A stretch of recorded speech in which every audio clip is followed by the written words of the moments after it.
On today's edition of NewsTeamBoulder for Friday, February 17th. Mimi Herrick shows us how professionalism has changed since the COVID-19 pandemic. Nick Monroy gives an update on Boulder's new trash ordinance that threatens to make violations steeper than ever before. And so much more on this Friday, February 17th edition of NewsTeamBoulder.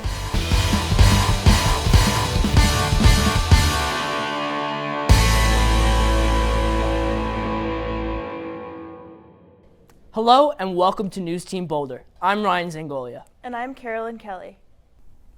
Boulder City Council is considering changing the way residents are fined for excess trash and weeds on their property.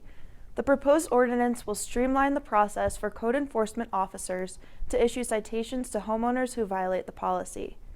Student renters and property managers alike are worried that the change may raise costs and make the appeal process more difficult. NewsTeamBoulder's Nick Monroy sat down with some of the stakeholders in the discussion to find out more. At their most recent meeting Thursday, Boulder City Council voted in favor of updating the trash and weed ordinance, which has been in discussion since late last year.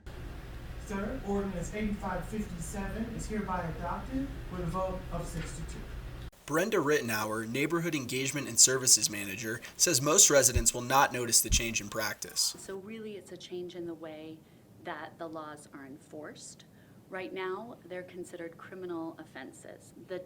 The issuing of the violation will be a simpler process for the police, which means the people who are getting that violation will get that information faster and be able to move toward compliance faster. Now, in recent weeks, landlords and tenants have both come out against this proposed ordinance. Organizations like CU Student Government, as well as Boulder Area Rental Housing Association, or BARHA, which represents property managers in the area, have said that they are against the change due to the fact that the August reset of these fines has not been codified in the new ordinance.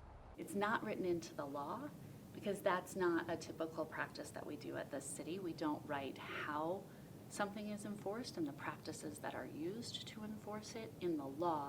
It's written in what's called the general order for that unit of the police department. Even so, members of both organizations came to again voice their opposition before the vote. We echo the sentiments of CU Student Government regarding the placement of the fine reset in the Boulder Police Department General Order as opposed to the ordinance. And I think that if these changes go ahead as proposed right now, it's almost certain that some people who, through no fault of their own, will end up paying more rent to their landlords to cover these fines.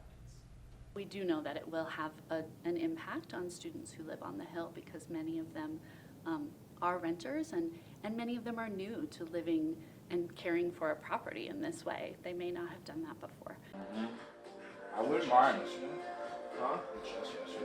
Bro, I wouldn't mind going early tomorrow morning. Ryan Crean is a senior who rents off campus in the University Hill neighborhood.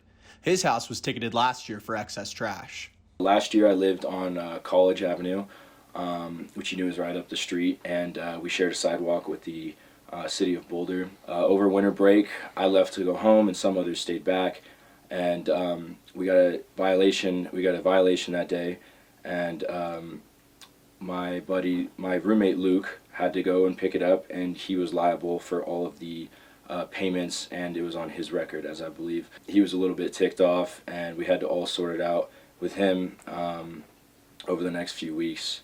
Under the new change, the citation would go to the property, not the individual, and all the tenants could be on the hook for the fine. I think it's fair. I think it holds a lot more accountability for your roommates, especially.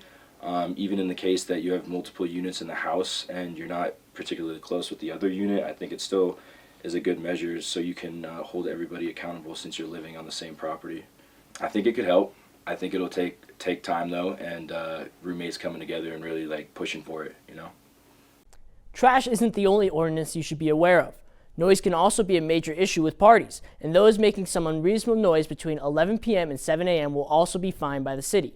According to the ordinance documents, noise above 50 decibels at night in residential areas will receive a ticket. CU Career Services is holding a workshop on improving your resume at 3:30 p.m. this Tuesday.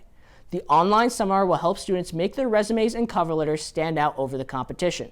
Career Services is also having a training on telling your story to employers on Tuesday.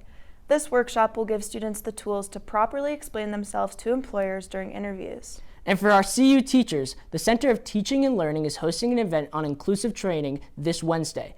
The keynote presentation will go over ways teachers can be more inclusive in their approach both in and out of the classroom. Post-COVID professionalism looks way different than it did just a few years ago, leading many to say that maintaining a professional reputation isn't all about the looks. NewsTeamBoulder's Mimi Herrick tells us more. Jess Rogers is one of many students learning the balance between professionalism and authenticity. I think, to me, professionalism starts with the goal of creating a positive and efficient work environment. But I think on top of that, there are also aspects of professionalism that don't necessarily go towards those main goals of a positive work environment and instead go more towards status. These problematic aspects to Jess are the expectations of dress. I think the main goal is to make yourself appear wealthy in a conservative way. Professionalism can look like this.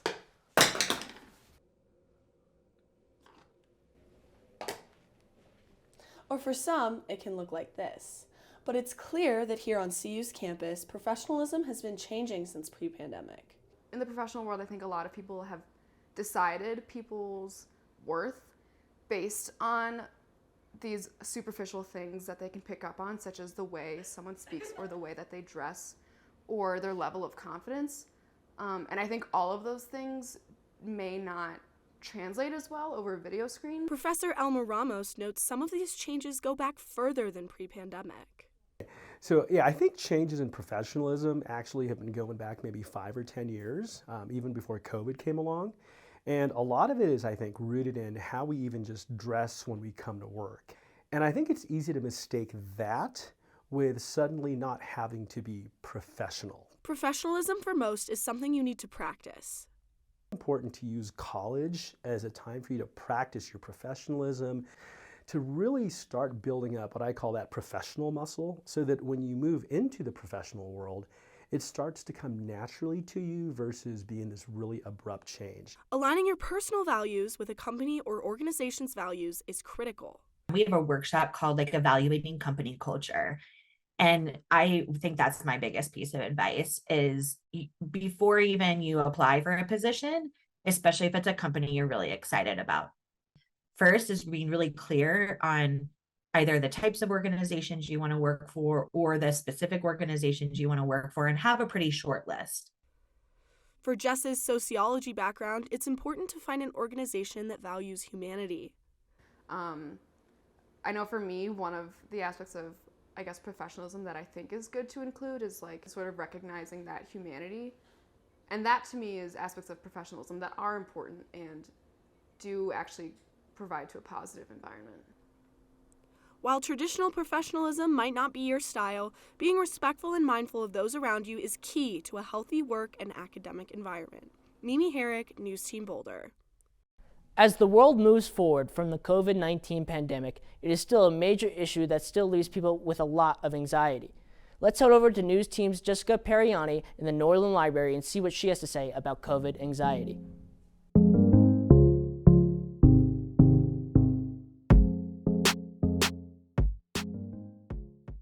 Can you believe we've been living with COVID for almost 3 years? Restrictions are starting to ease up, and hand sanitizer and masks are becoming a thing of the past.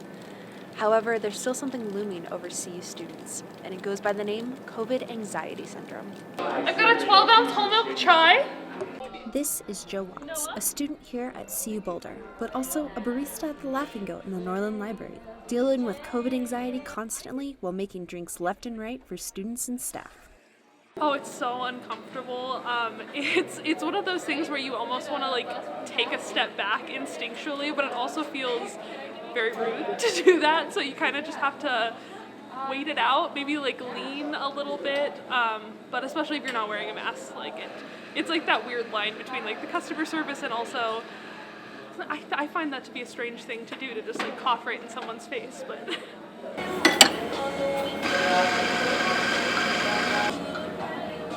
Dr. Rupa Kursay, who is a psychiatrist, deals with patients and students that experience COVID anxiety and gives advice on how to combat it. The point is to be mindful and and work on it, and don't let that anxiety conquer you. I think it's just something you think about now, that it's just on your mind more than it would have been, even if someone sneezes or sniffles or clears their throat or anything like that. Jo might not get over the fear anytime soon, but she for sure won't stop making coffee. Reporting for News Team Boulder, I'm Jessica Periani. Students at Michigan State University are still going through the healing process after a tragic shooting on campus. Many students are terrified to return to class, leading many to sign a petition to move to remote learning. In light of the recent tragedy, CU Police Department has released a statement on increasing police presence around campus and opening resources for those impacted by the shooting. News Team's Piper Vaughn is on campus with more. On Tuesday, Boulder officials and police chief released information following the mass shooting at Michigan State University. They released their condolences and also mentioned that students may see a larger police presence this week. So one thing that we're doing is just getting more of our officers and our RSOs and CSOs who patrol through the dorms, through the residence halls, and just around campus in general, just getting everybody out. So if students see an increased police presence, it doesn't mean that there's any cause for alarm or that there's anything wrong. It just means that we want to be out there to show everybody that we're a 24/7 operation, that we're here for you, and we also want people to feel comfortable coming up to officers and asking questions. We've been doing a lot of social media, also pointing to our website where we have safety tips and just explaining what our safety protocols are as a reminder. Pointing to the alerts website, telling why and how and when we would alert of situations, and then also making sure people know how to report things. So if you see something suspicious or that makes you uncomfortable, that you feel comfortable calling or texting 911, coming to the police department directly. CU Boulder also reminded students to look at the safety protocols and to reach out to CU Boulder Police Department with any safety concerns. Students who are also experiencing any sort of trauma can reach out to CU's health services as well. Piper Vaughn, News Team Boulder. The school year is in full swing, which means there are plenty of activities and events going on this weekend around campus. Here's some to look out for. CU's Museum of Natural History is holding an exhibit on the Ross Sea, Antarctica. The exhibit covers the work of Boulder artist John Weller's successful mission to designate the last ocean frontier not harmed by humans as a marine protected area, which became the world's largest in 2016. The event runs through February 23rd. CU is hosting an international coffee hour this Friday from 4 to 5:30 p.m. at the UMC. Come get some free snacks and coffee and meet both domestic and international students, staff, and faculty. Love Pink Floyd? Come see the Pink Floyd Liquid Sky Show at the Fisk Planetarium this Saturday at 10 p.m. Enjoy some amazing visuals to even more sensational music for an awe-inspiring experience. And want to see some amazing short films? The International Film Series is presenting the premiere of all the short films nominated for the 2023 Oscars at the Munzinger Auditorium throughout the weekend. Animated films will be on Friday, live action films will be on Saturday, and documentaries will be shown on Sunday. You can find out showtimes and more on the CU events calendar. For Black students at CU, navigating the primarily white space can be an isolating and difficult experience. Luckily, there are a group of people working to build a space and support system for school's African American students. Jada Rodriguez has more. It kind of feels like being a Fruit Loop amongst Cheerios. If you take a look around campus, it's easy to see what she means. With Black students only making up less than 2% of the student body, it's not unusual for them to walk into a classroom and not see anybody else that looks like them. I'd say being a Black woman in Boulder, I feel very undervalued and unseen, and it definitely feels isolating. This feeling of isolation is not an anomaly, but rather a common thread felt throughout the African diaspora. Lakeisha Anderson, Assistant Director for the Center for African and African American Studies at CU Boulder, otherwise known as The Cause, knows the feeling well. The difficulty of not having someone that understands you, that wants to understand you, but I guess with building that community here at CU, that's what's really changing everything. When I'm not seeing people that look like me, that think like me, it can be a little bit difficult to navigate the space. Yes, The Cause is a great start to changing culture at CU, but it's no secret that race can be really difficult to talk about.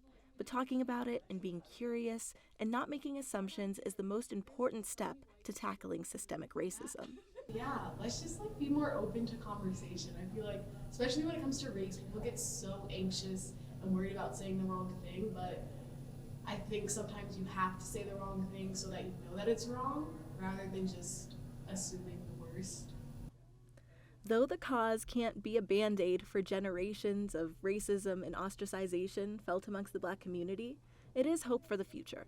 Giving students a place to call their own, a place that cares about their needs and their culture, allows them the space to learn and grow without some of the outside pressures of living in a space dominated by white people. Allowing people to see that this is who we are and this is what happened to us. And I think that by CU opening this center and allowing us to share our culture with other individuals and also teach them, right? It creates more opportunities for better things to happen on this campus. That's why I always say, we're not done yet. We're just getting started, right? It can be easy to forget about the few when you identify with the many, but understanding the experiences of those around you can be very impactful in creating a more empathetic and inclusive culture. I think if more people are educated on the experience of a Black person sitting in that classroom, then, that's the quickest fix, right? If you can go and you can understand what it feels like to be outnumbered. For Black students, the feeling of being outnumbered and isolated can become really overwhelming, but it's important to remember to keep your head up and understand that you belong. One thing that a professor told me here on this campus is that there's space for you. You might have to create your space, but there's space for you. And when you get out there and you make it known that you deserve to be here just as everyone else, then nothing else can stop you, right? For News Team Boulder, I'm Jada Rodriguez.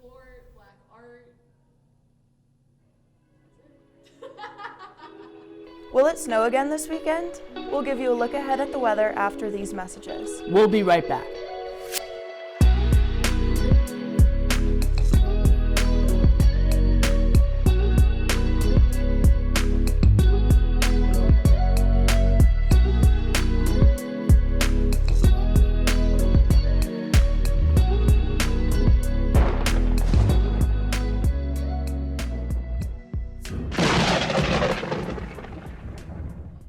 Hey Buffs, happy Friday. I'm Mimi Herrick and I'll be taking you through our weather for this weekend. So we did have some snowy midweek conditions that are going to let up for some milder weekend conditions headed our way. So looking at Boulder and Denver, you can see this nice line of yellow here indicating some warmer temperatures all the way down through the state. But if you're planning on going to the mountains this weekend, make sure to bring your hats and coats. It's still going to be pretty cold up there. So looking at our national map, we can see that there's a high pressure system that's been working its way through the west coast. So high pressure is usually associated with milder weather. So for us, that means sunny and dry conditions this weekend. On the east coast, there's a low pressure system working through, which indicates the opposite, a lot of precipitation.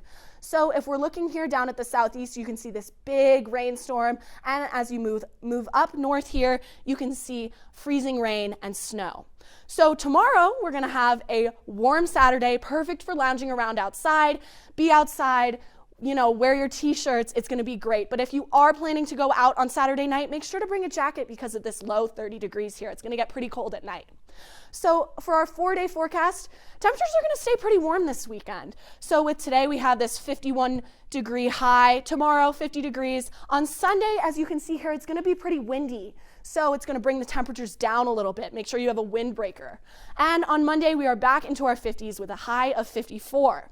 Now, if we're talking about skiing for this weekend, the conditions are looking beautiful. I will give you a reminder, there are blackout dates for President's Day weekend for Epic Pass and Icon Pass holders. As you can see here, we've got Copper with 52 inches, A-Basin with 52 inches, Breck with 50, and Vail with 70. So some pretty great conditions for skiing. And you know what goes great with some good weather? Good music. After the break, we'll show you the jam group on campus that'll be guaranteed to be a fantastic time.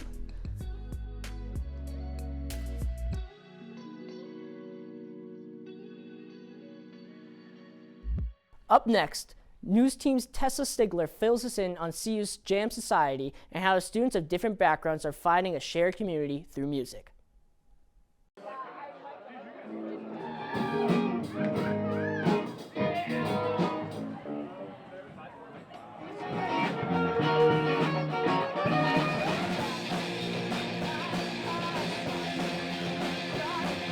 That's why I really like this club, just because it's such a good outlet for college students, because it's stressful. Yeah. That was Caleb O'Neill, one of the co-presidents of the Jam Society, a club where students meet once a week to do their favorite thing, jam out. The Jam Society meets in the back of the Connection every Tuesday evening. The Society acts as a designated space for student musicians to connect and play with other people they otherwise may have never met. I think the biggest advantage of the Jam Society is that it's a big collection of a lot of diverse people, and that's the best part. And that's Carmen Yon, the other co-president. Both of the co-presidents have found an outlet for their stress at the Jam Society, as well as a community of other musicians.